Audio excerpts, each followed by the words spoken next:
to Kamath Nivadi. Subscribe the channel and click on the bell icon to receive the notification. విద్యార్థులారా, ఈరోజు మీకు accounting వల్ల ప్రయోజనాలు మరియు అకౌంటింగ్లోని పరిమితుల గురించి మీకు చెప్పడానికి మీ ముందుకు వచ్చిన విద్యార్థులారా, dear students, today I am going to explain the advantages and disadvantages of accounting. First we will see the accounting advantages. విద్యార్థులారా, అకౌంటింగ్ యొక్క ప్రయోజనాలు ముందు చూద్దాం. అందులో ఒకటి రిప్లేస్మెంట్ ఆఫ్ మెమరీ, జ్ఞాపక శక్తికి ప్రత్యామ్నాయంగా వాడవచ్చు అకౌంటింగ్ను. పెద్ద పెద్ద వ్యాపార సంస్థల్లో అన్ని వ్యవహారాలను వ్యాపారస్తుడు జ్ఞాపకం పెట్టుకోవడం కష్టమైన పని. కాబట్టి అకౌంటింగ్ ఏర్పాటు చేయడం వల్ల మనకు ఏ సమాచారం ఎప్పుడు కావాలన్నా అప్పుడు పొందే సౌలభ్యం ఉంటుంటుంది. విద్యార్థులారా, replacement of memory means by installing or establishing accounting in any form, whenever we need that information simply from the records of that business, we can ascertain or we can find that information from the books of records of the company. Otherwise, that entire information to be kept inside of your mind. It is not possible to carry or memory that much of heavy information of a big company. So, by installing or establishing accounting, there is a chance to replace the memory of a particular businessman. తర్వాత evidence in courts, కోర్టులో సాక్ష్యంగా accounting ఉపయోగపడుతుంది. విద్యార్థులారా, ఖాతాలు సక్రమంగా నిర్వహిస్తే ఏదైనా తగాదాలకు సంబంధించిన సమయంలో ఆ ఖాతాలు అంటే రికార్డ్స్ సాక్ష్యాలుగా ఉపయోగపడుతుంటాయి. If we prepare the books of accounts or accounting records properly, if there is any dispute between the company and outsiders, that book or that particular records are show evidence in court of law. Settlement of tax liability, పన్ను బాధ్యతను పరిష్కారం చేయడము. ఖాతాలు సక్రమంగా నిర్వహించడం వల్ల ఆదాయ పన్ను, అమ్మకాల పన్ను వ్యాపారస్తుడు ఎప్పుడు చెల్లించాలో దాన్ని సక్రమంగా చెల్లించడానికి అవకాశం ఉంటుంటుంది. ఈ విధంగా సక్రమైన లెక్కలు లేనట్లయితే పన్ను అధికారులు విధించిన అంత పన్నును సంస్థ కట్టి నష్టపోయే అవకాశం ఉంటుంటుంది. విద్యార్థులారా, it means when we prepare the books of accounts properly, then the same is to be shown to the tax officials. Based on that, tax is to be determined. Otherwise, there is a need to pay huge taxes levied by the tax officials. It's a kind of loss to the company. Compare to study, తులనాత్మక అధ్యయనం, వ్యాపారానికి సంబంధించిన వివిధ అంశాలను గత సంవత్సరాల అంశాలతో పోల్చుకొని మార్పు ఏమైనా ఉన్నట్లయితే ఆ మార్పు గల కారణాన్ని వ్యాపారస్తులు కనుక్కోవడానికి అవకాశం ఉంటుంటుంది. By preparing accounting records properly, businessmen have a chance to compare the reports of one period with another period.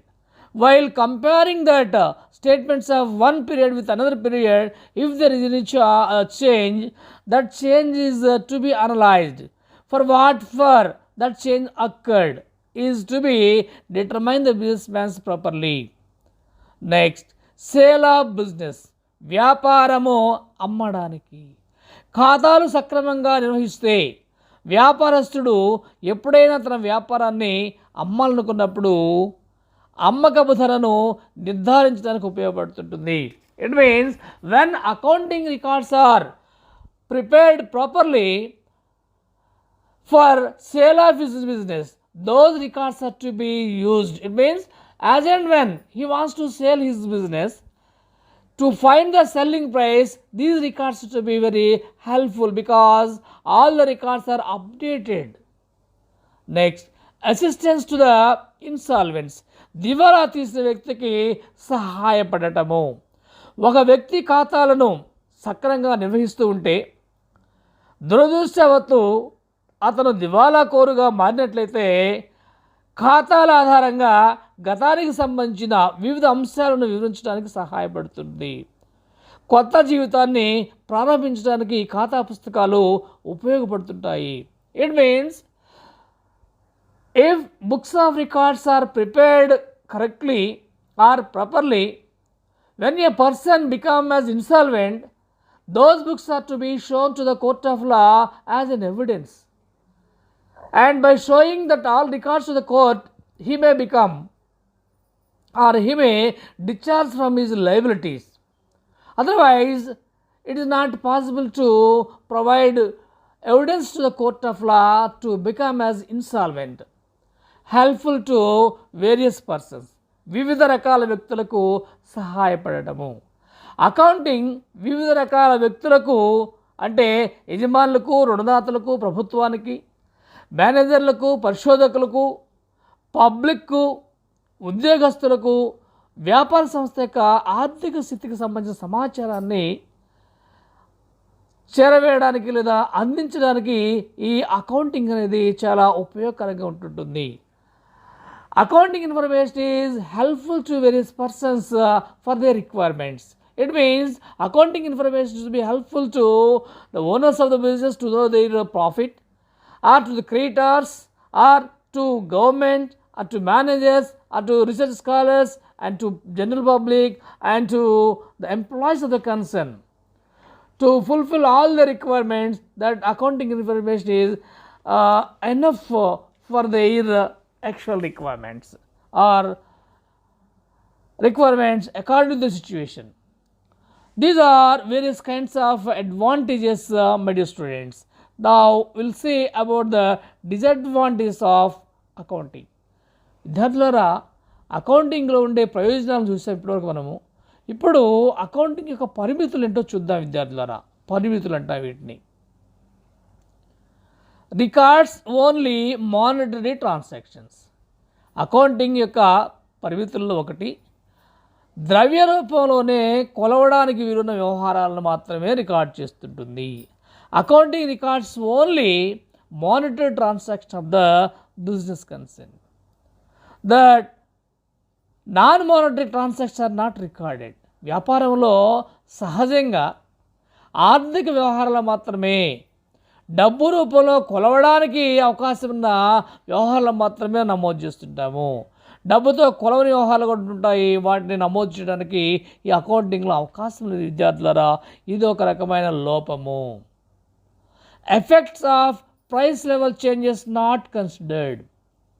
అంటే ధరల్లో వస్తున్న మార్పులను ఈ అకౌంటింగ్ పరిగణలోకి తీసుకోదు. అకౌంటింగ్ పుస్తకాలలో ఆస్తుల విలువ రాసేటప్పుడు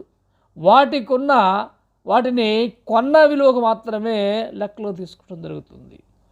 ధరల్లో లేదా వస్తువులో ఉన్న మార్పులను ఈ పుస్తకాలు నమోదు చేయడానికి వీలు కాదు. Accounting records are not have a chance to record the effects of price levels. Due to various reasons, the prices of assets are to be changed from one amount to another amount, but these changes are not to be recorded because of the limitation of accounting. No realistic information. గణక సమాచారం అంతా ఖచ్చితం కాదు అంటే గణక సమాచారం అంతా ఖచ్చితమని మనం చెప్పుకోవడానికి వీలు కాదు.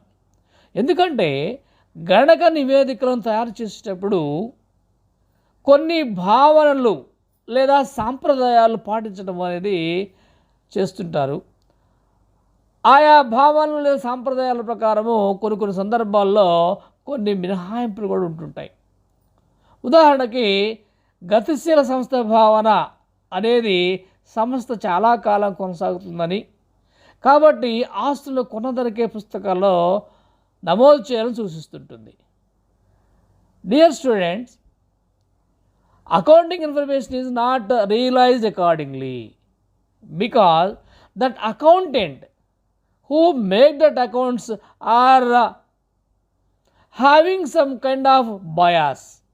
Those things are generally show some effect on the books or accounting information. That's why accounting information is not a realistic information always. And personal bias, వ్యక్తిగత వైఖరులు. అకౌంటింగ్ నివేదికలు తయారు చేసే అకౌంటెంట్లు వారి వ్యక్తిగత నిర్ణయాలు కూడా లేదా వారి వ్యక్తిగత వైఖరి కూడా అకౌంటింగ్ సమాచారం మీద ప్రభావం చూపెడుతుంటుంది. గణకుడు తనకు నచ్చిన తరుగుదల పద్ధతిని అనుసరించే అవకాశం ఉంటుంటుంది. In accounting generally the accountant personal bias also to be included. Why? Because sometimes he may follow different types of depreciation methods. In the same way, he may evaluate the stock value also, and he may adjust the fixed assets value to a particular extent.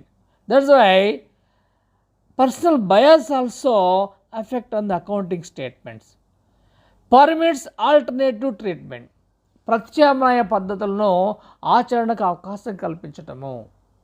అకౌంటింగ్లోని సాధారణంగా అంగీకరించిన భావనలను, సాంప్రదాయాలు, ప్రత్యామ్నాయ పద్ధతులను ఆచరణకు అవకాశాలు కల్పిస్తున్నాయి. In accounting concepts and conventions are permitting alternative treatments. For example, while calculating depreciation on fixed assets, they may follow either fixed installment method or diminishing balance method or some other depreciation method. విద్యార్థులారా, గణకుడు స్థిరాస్తుల మీద తరుగుదలెక్కించేటప్పుడు స్థిర వాయిదాల పద్ధతి ప్రకారం కానివ్వండి, తగ్గుచున్న నిల్వ పద్ధతి ప్రకారం కానివ్వండి, లేదా ఇతర పద్ధతులతో ఏ పద్ధతులైనా అతను అనుసరించే అవకాశం ఉంటుంటుంది. ఈ విధంగా ప్రత్యామ్నాయ పద్ధతులు అనుసరించడానికి అకౌంటెంట్లకు అవకాశం కల్పించడం అనేది ఒక రకమైన లోపం విద్యార్థులారా. ఫైనల్లీ, హిస్టారికల్ ఇన్ నేచర్, చారిత్రక స్వభావము. విద్యార్థులారా, సాధారణంగా అకౌంటింగ్ సంవత్సరాంతాన ఉన్న లాభనష్టాల ఖాతా, ఆస్తిపుల పట్టి సమాచారాన్ని అందిస్తుంటుంది. ఈ విధంగా అందించిన సమాచారము చారిత్రక స్వభావం కలిగింది. అంటే జరిగిపోయినటువంటి వ్యవహారాలకు సంబంధించిన గణక సమాచారం అని అర్థం. మేనేజ్మెంట్కు నియంత్రణ, ప్రణాళిక రచనకు కావలసిన సత్వర సమాచారాన్ని ఫైనాన్షియల్ అకౌంటింగ్ అందించట్లేదు విద్యార్థులారా. Historical in nature. In financial accounting, the total information used for preparation of trading account, profit and loss account, balance sheet is old data or a historical in nature. But to make plans of a concern, management required latest information or present information. But the financial accounting is not in a position to provide the actual required information to the management for a decision making. విద్యార్థులారా, ఇవి financial అకౌంటింగ్కి సంబంధించిన వివిధ రకాలైన ఉపయోగాలు మరియు లోపాలు.